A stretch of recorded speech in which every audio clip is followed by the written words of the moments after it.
Mom checked her baby monitor, then called police immediately. The house was quiet in the way only a newborn makes it, tense, fragile, like silence balancing on a thread. Ava had just managed to get Lily down for her midday nap. The mobile above the crib spun gently, casting soft animal-shaped shadows on the nursery walls. From the living room downstairs, Ava sipped lukewarm tea and kept an eye on the baby monitor perched on the coffee table. The screen flickered once, a small glitch, and returned to normal. Then it happened again. This time, the static lingered. A faint buzz hummed through the speaker. Ava leaned forward, squinting at the small, grainy screen. Lily was still in her crib, peacefully asleep. But something about the shadow in the corner didn't sit right. The mobile turned, but not like before. It jerked slightly, like someone had touched it. Ava turned up the volume. Through the white noise, something whispered. She turned the monitor off and back on. Normal. Just Lily, sleeping again. No shadow. No whisper. Ava chuckled nervously, blaming the lack of sleep, the postpartum haze. But she left the tea untouched.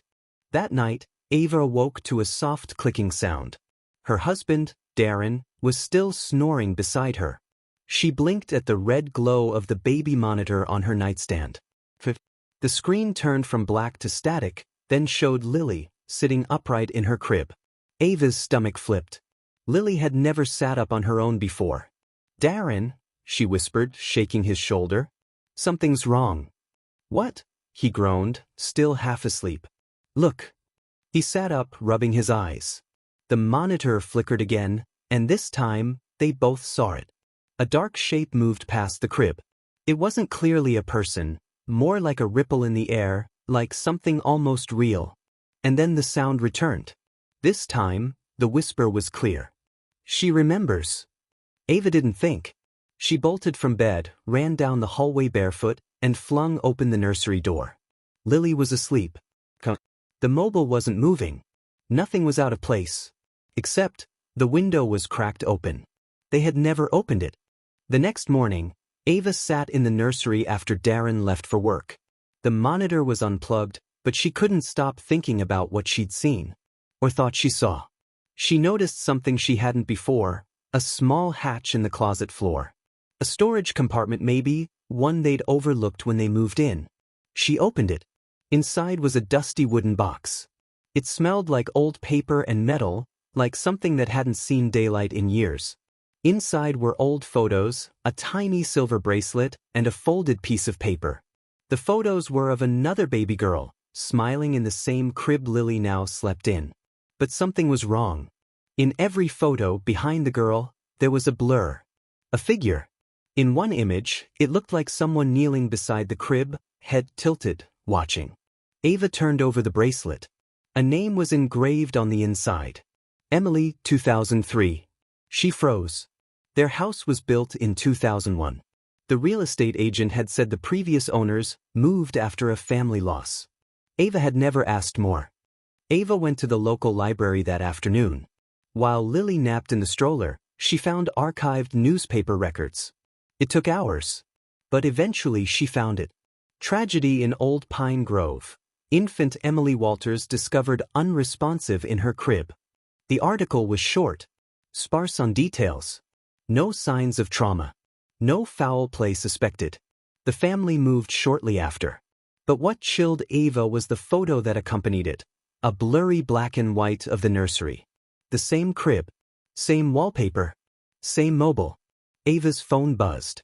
It was the baby monitor app, one she hadn't opened since that night. A video recording had uploaded automatically. She played it. The room was dark. Then Lily stirred. And slowly, from the corner, a silhouette emerged. Not quite a man. Not quite a shadow. It leaned toward the crib. And in Lily's tiny voice, she whispered, "Don't let him take me too." Ava dropped the phone. And then she called the police. Officer Ramirez took the call seriously, mostly because Ava's voice cracked when she spoke, and because she kept repeating, she said someone was there. He reviewed the footage on her app. And though much of it was degraded or glitchy, he saw what she meant. "I'll file a report," he said.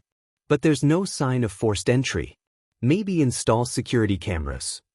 but he paused on his way out. "That baby bracelet," he said, pointing at the one Ava found. "My older brother used to have one just like that. It was common back then. I think those got phased out after that case." "Weird coincidence." "What case?" Ava asked. He gave a tight smile. "Kid disappeared from her crib. Family swore there was someone else in the room. Nothing ever proved. But I remember it because her name was Emily too." That night, Ava didn't sleep. She sat beside Lily's crib, watching her daughter breathe. Every creak of the house made her tense. And then at 3:12 a.m., the mobile spun. Slowly at first. Then violently. Ava stood. The room turned cold. Lily started crying, not a hungry or tired cry, but a scream, guttural and terrified. Ava picked her up, holding her close. "Shoot, I'm here. I'm here." And that's when she saw it. In the reflection of the nursery window, someone stood behind her. Thin. Tilted head. Not Darren. She turned. No one.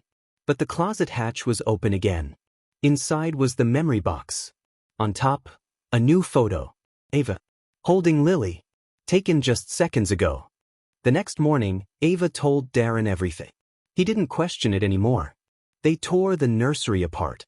Behind the wallpaper, they found strange symbols scratched into the drywall. Circles. Lines intersecting. Letters in a language neither recognized. Behind the crib's wall, they found an old service panel. Inside, wires connected to a hidden camera, long since dead, and a VHS tape. They found an old player in the garage and watched it together.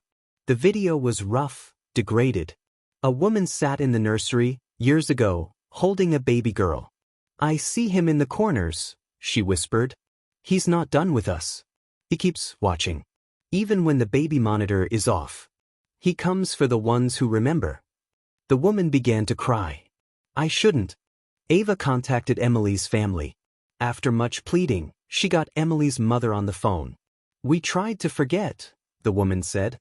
"That was the deal." "What deal?" Ava asked. The line crackled. "They said they could erase it. The memories. The pain. But it didn't go away. It just waited. In the shadows. In the gaps. It found its way back." "Who's they?" But the woman had already hung up. Ava looked down at Lily, holding the silver bracelet. "She remembers," Lily whispered again. Ava and Darren moved out within the week. They didn't take the crib. They didn't take the monitor. They didn't even take the box. But before they left, Ava checked the app one last time. One new video. She pressed play.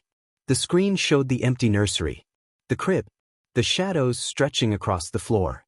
Then, in the center of the frame, a figure slowly emerged. Same pale outline. Same tilted head. It turned. Looked straight at the camera. And whispered, "We never forget."